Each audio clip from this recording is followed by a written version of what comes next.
नमस्कार साथियों, A1 online classes में आपका हार्दिक स्वागत। जय हिंद, जय भारत। कैसे हो? मस्त होंगे, स्वस्थ होंगे, आप अपनी पढ़ाई को निरंतर करेंगे।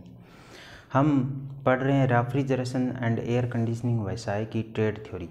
तो जो छात्र ALP की तैयारी कर रहे हैं, BTech कर रहे हैं, मैकेनिकल ब्रांच से ITI कर रहे हैं, उनके लिए आज का सेशन बहुत ही महत्वपूर्ण होगा। जो DRDO, इसरो, मेट्रो, भारत, जो भी RSC से रिलेटेड जुड़े हैं, उनके लिए आज का सेशन बहुत ही महत्वपूर्ण है। आज हम पढ़ने वाले हैं दोस्तों रेफ्रिजरेंट।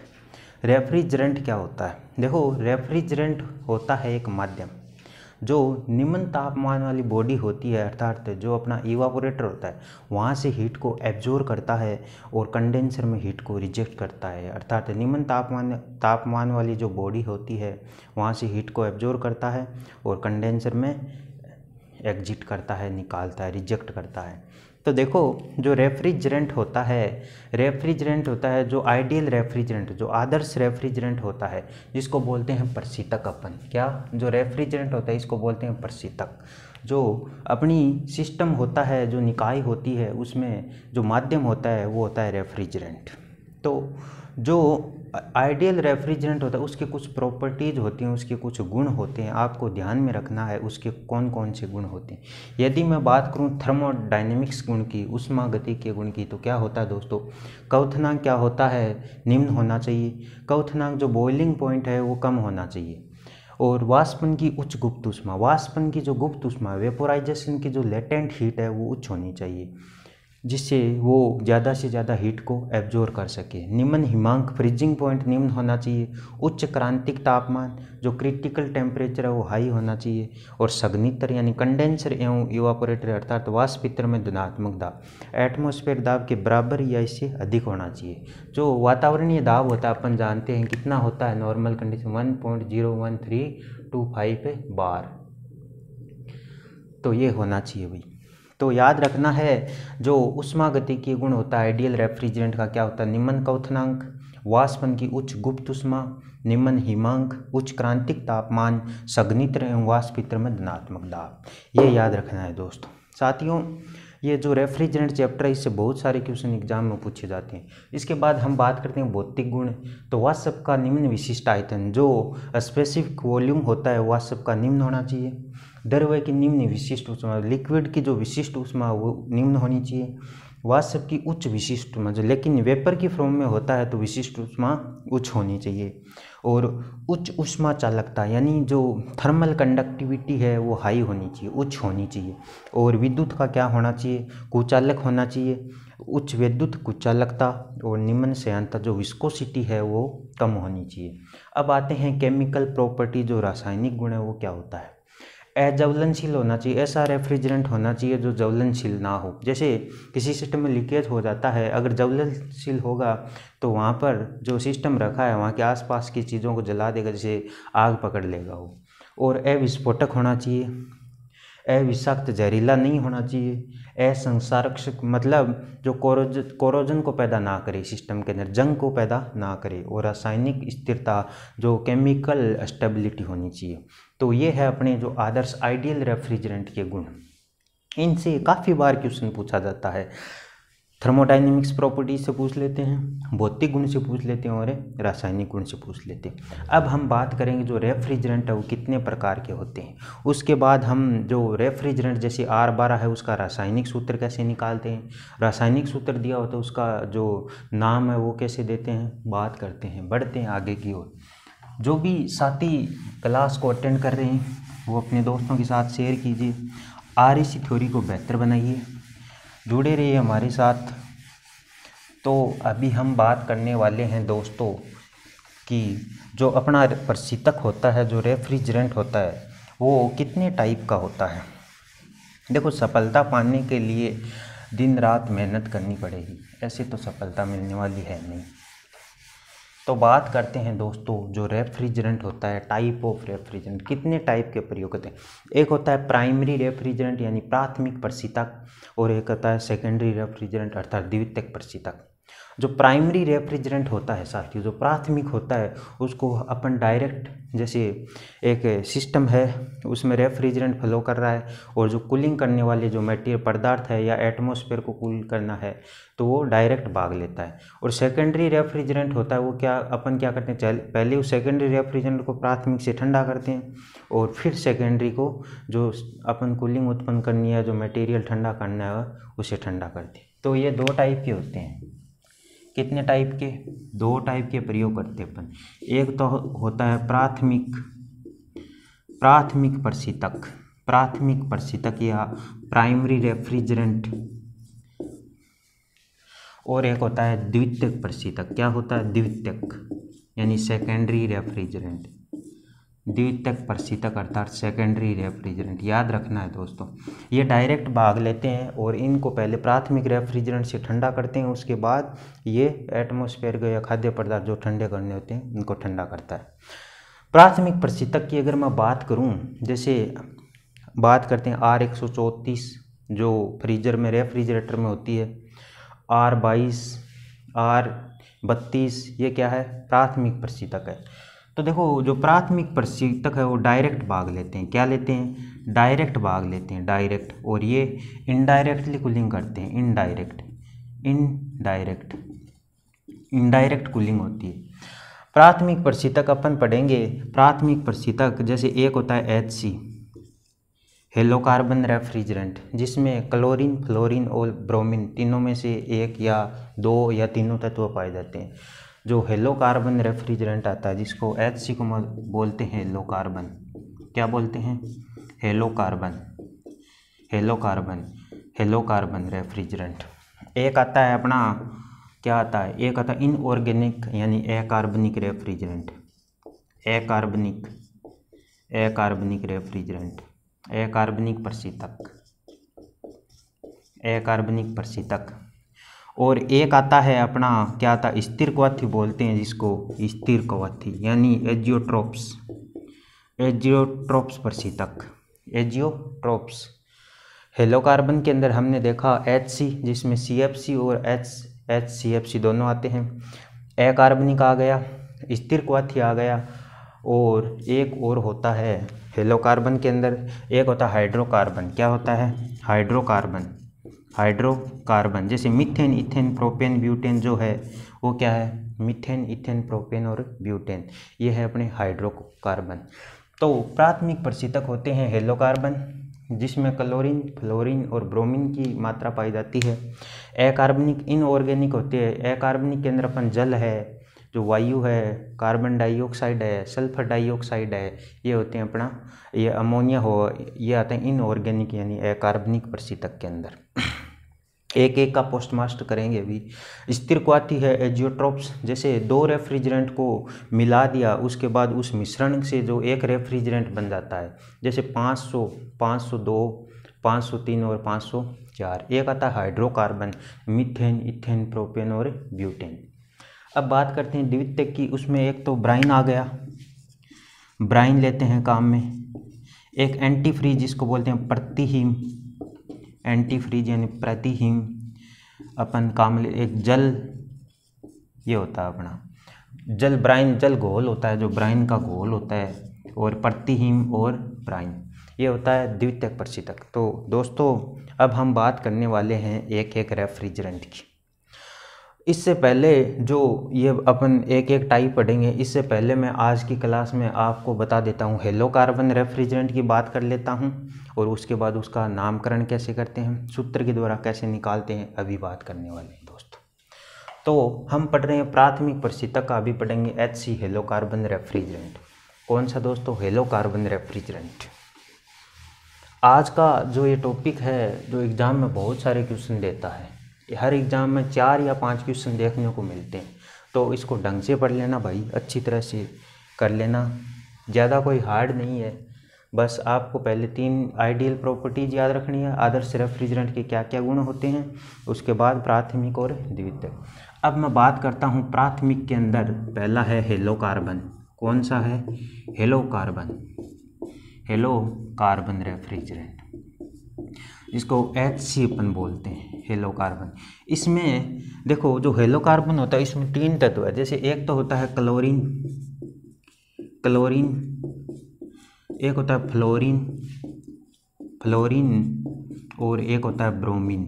कौन सा होता है? ब्रोमीन। तीनों उपस्थित होते हैं, हो सकता है 2 हो, तीनों हो। तो इसमें देखो एक तो CFC क्लोरोफ्लोरोकार्बन और एक HCFC, दोनों रेफ्रिजरेंट आते हैं, CFC और HCFC। जैसे एग्जाम्पल के तौर पर मैं बात करता हूँ, इसमें देखो R11 12, 13 14, जैसे जो स्पेशल रेफ्रिजरेंट उनकी बात कर रहा हूँ। उसके बाद 21 हो गया, 22 हो गया, R30 हो गया, R40 हो गया, ऐसे R100 हो गया, R114 हो गया, ये आते हैं इसमें। ऐसे 42% होते हैं। हेलो कार्बन रेफ्रिजरेंट है उसमें ऐसे 42% काम में लेते हैं। 42 रेफ्रिजरेंट है वो हेलो कार्बन रेफ्रिजरेंट मांगते हैं। लेकिन जो मेन है वो मैंने एग्जांपल के तौर पर बता दिया। जैसे R11 R12 R13 14 21 22 30 40 100 ये आते हैं हेलो कार्बन रेफ्रिजरेंट। ये जो अपने हेलो कार्बन रेफ्रिजरेंट है इनका नामकरण, जैसे हेलो कार्बन जो रेफ्रिजरेंट है इनको फ्रियोन समूह का रेफ्रिजरेंट बोलते हैं, फ्रियोन। या इनका जो अन्य नाम है दोस्तों, जो अन्य नाम है इनका, हेलो कार्बन जो रेफ्रिजरेंट है अपना, इनका जो अन्य नाम है, अन्य नाम जैसे एक तो इसको बोलते हैं फ्रियोन समूह का, या जेनिट्रॉन,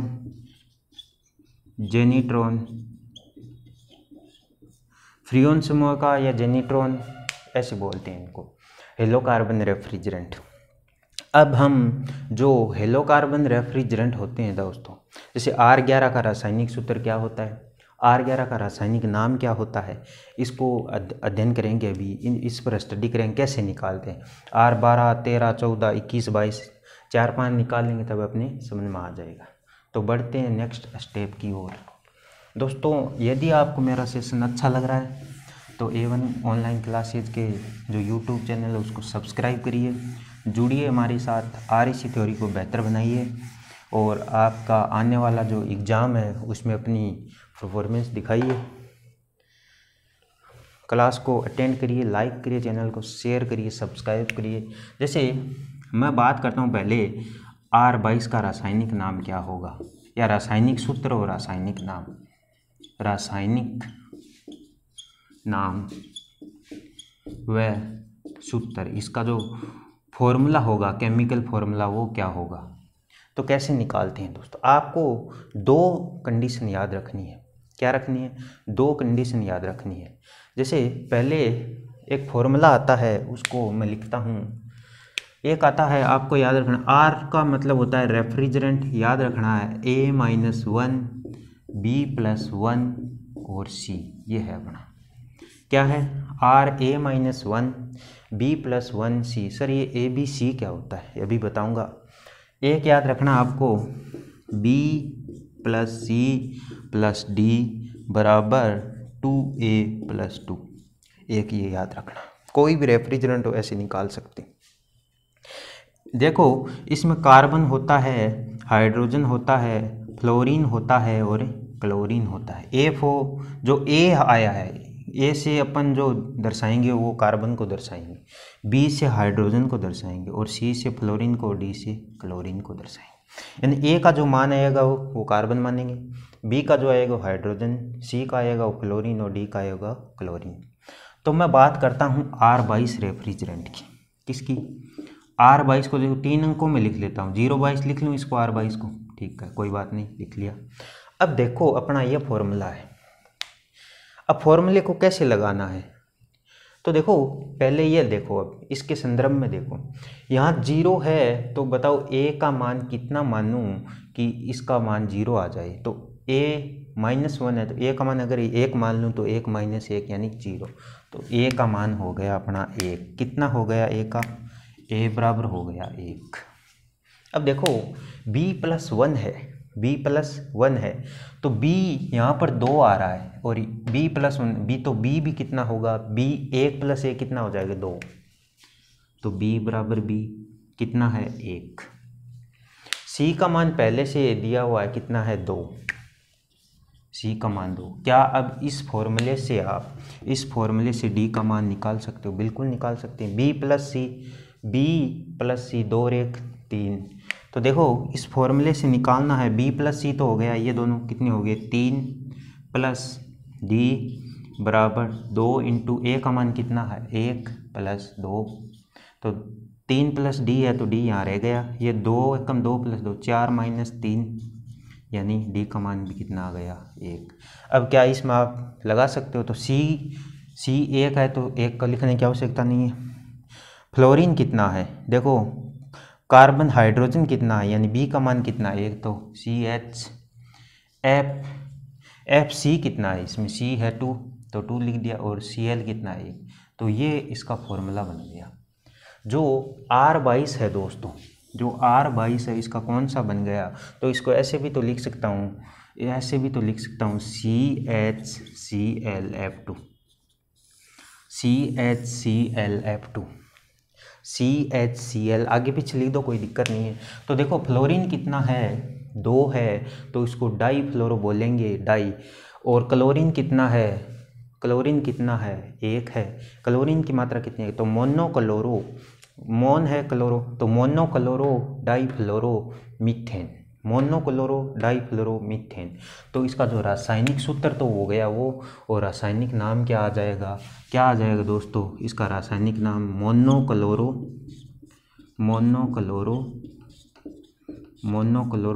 डाईफ्लोरोमीथेन, मीथेन, ये हो गया इसका रासायनिक, ऐसे निकाला जाता।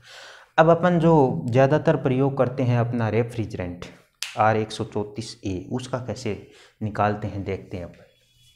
तो ये फॉर्मूले 2 याद रखने हैं आपको, और ये ABCD पता होना चाहिए कि कार्बन को A से, हाइड्रोजन को B से, फ्लोरीन को C से और क्लोरीन को D से, और इस टाइप से निकाल सकते हैं भाई। ज़्यादा कोई हार्ड नहीं है साथियों, बस आपको ध्यान में रखना है। जो भी मेरे साथी ITI कर रहे हैं, BTech कर रहे हैं मैकेनिकल ब्रांच से, या डिप्लोमा कर रहे हैं मैकेनिकल ब्रांच से, उनके लिए ये क्लास, ये सेशन बहुत ही महत्वपूर्ण होगा। अब देखो मैं अपन पढ़ रहे हैं हेलोकार्बन रेफ्रिजरेंट, तो अब R134a रेफ्रिजरेंट की बात करता हूँ। R134 की बात करता हूँ, कैसे निकालेंगे वो सूत्र लिखेंगे अपन, Ra-1 B+1 और C। तो बताओ A का मान कितना होगा, यहाँ 1 आना चाहिए, तो 2 में से 1 घटाता हूँ तब 1 आता है ना, तो A का मान कितना हो गया 2।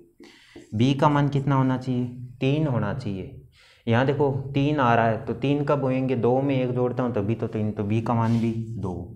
C का मान कितना है, पहले से 4 दिया हुआ है, तो D का मान अपन निकाल सकते हैं, B+C+D ये होता है बराबर, D का मान कितना होता है 2A+2, यही तो फॉर्मूला है। तो B और C, B कितना है 2 और C 4, तो 2 और 4 ये हो गया 6 प्लस D बराबर 2 इंटू A का मान कितना 2 प्लस 2, तो 6 प्लस D बराबर 2 दूनी 4 प्लस 2 6, तो D बराबर 6 माइनस 6। तो आप कई बार ऐसे क्वेश्चन भी आता है कि R134 में क्लोरीन पाया जाता है कि नहीं पाया जाता। क्लोरीन क्या करता है, ओजोन डिप्लेटिंग करती है, ओजोन परत को हानि पहुंचाती है। तो R134 इसीलिए यूज लेते हैं ज़्यादा, क्योंकि उसमें क्लोरीन की मात्रा प्रेजेंट नहीं होती, क्लोरीन की मात्रा नहीं। देखो क्लोरीन क्या आया 0 आया, तो ऐसे अपन लिख देंगे। अभी इसका जो फॉर्मूला अपन जानते हैं, इसको CHF, Cl तो है ही नहीं, C कितना है 2 है, H कितना 2 है, और F कितना है 4 है, तो 4 आ गया। देखो डाई ट्राई टेट्रा, तो टेट्राफ्लोरो इथेन, C2H2F4, ये आ गया अपना R134A। जैसे R21 का निकालते हैं, एक बार एक और कर लेते हैं R21। दोस्तों अभी रेफ्रिजरेंट चैप्टर पढ़ रहे हैं अपन, रेफ्रिजरेंट। आने वाली क्लास में एजियोट्रॉप्स पढ़ेंगे, सेकेंडरी रेफ्रिजरेंट पढ़ेंगे, इनऑर्गेनिक पढ़ेंगे, सभी पढ़ेंगे एक एक करके। तो आप बने रहिए हमारे साथ। अभी एक और कर लेते हैं अपन, R21 का बताना है अपने को, रासायनिक नाम और रासायनिक सूत्र। तो लिख लेता हूँ इसको, कैसे लिख लेता हूँ, R021, ये हो गया R021। अब देखो B, ये क्या क्या लिखते हैं अपन फॉर्मूला, RA-1 B+1 और C। तो R फॉर रेफ्रिजरेंट होता है, तो A का मान कितना, मानो कि 0 आ जाए तो A बराबर 1। देखो यहाँ पर 0 है, इसका मतलब यहाँ पर A का मान कितना मानूँ कि 0 आ जाए। तो पहले से -1 है तो 1 में से 1 घटाता हूँ तभी तो 0 है, तो A का मान 1 माना। B का मान 2 आना चाहिए तो 1 + 1 2 होता तो 1। C का मान दिया हुआ है 1, तो D निकाल लो, B + C + D बराबर 2A + 2। तो B C कितना है जोड़, योग कितना है, B और C का 2 + D बराबर 2 × 1 + 2। A का मान कितना है, यहाँ देखो A का मान, तो D बराबर 2 और +2 4 -2, तो D बराबर कितना है, कितना आ गया 2। क्लोरीन की मात्रा इसमें कितनी है, 2 है। तो देखो इसको कैसे लिखते हैं, अब देखो CHFCl, C कितना है भाई, 1 है, B कितना 1 है, और A कितना है 1, B कितना है 1, C कितना है 1। तो अपन A B C तीनों 1 1 है, लेकिन D कितना है 2। ये क्या है, क्लोरीन कितना है, तो इसको बोलेंगे डाइक्लोरो। डाइक्लोरो क्या बोलेंगे, डाइक्लोरो। फ्लोरीन कितना है, देखो इसमें देखो C भी 1 है, B भी कितना है 1 है, और A भी कितना है 1 है, और क्लोरीन कितना आया है 2 आया है। तो CHFCl या CHCl2F ऐसे बोल लो, हाँ ऐसे बोल देते हैं। तो डाइक्लोरो मीथेन, डाइक्लोरो मोनोफ्लोरोमीथेन, डाइक्लोरो मोनोफ्लोरोमीथेन हो जाता है CHClF2। और वो जो R22 है वो क्या है, मोनोक्लोरो डाइफ्लोरोमेथेन, और इसमें क्लोरीन कितनी है 2 है, तो ऐसे बोलो CHCl2 और F, यानी डाइक्लोरो मोनोफ्लोरोमीथेन। क्या हो गया इस रासायनिक नाम, डाइक्लोरो मोनोफ्लोरोमीथेन। ऐसे निकालते हैं, ऐसे रिप्रेजेंट करते हैं फॉर्मूलों को। तो उम्मीद करता हूँ आज का सेशन पसंद आया होगा, बने रहिए हमारे साथ। तब तक के लिए सभी साथियों नमस्कार। जो भी छात्र ALP DRDO मेट्रो इसरो जो भी तैयारी करें REC से संबंधित जुड़े, चैनल को शेयर करिए, सब्सक्राइब करिए, बने रहिए हमारे साथ। तब तक के लिए सभी साथियों नमस्कार, जय हिंद, जय भारत।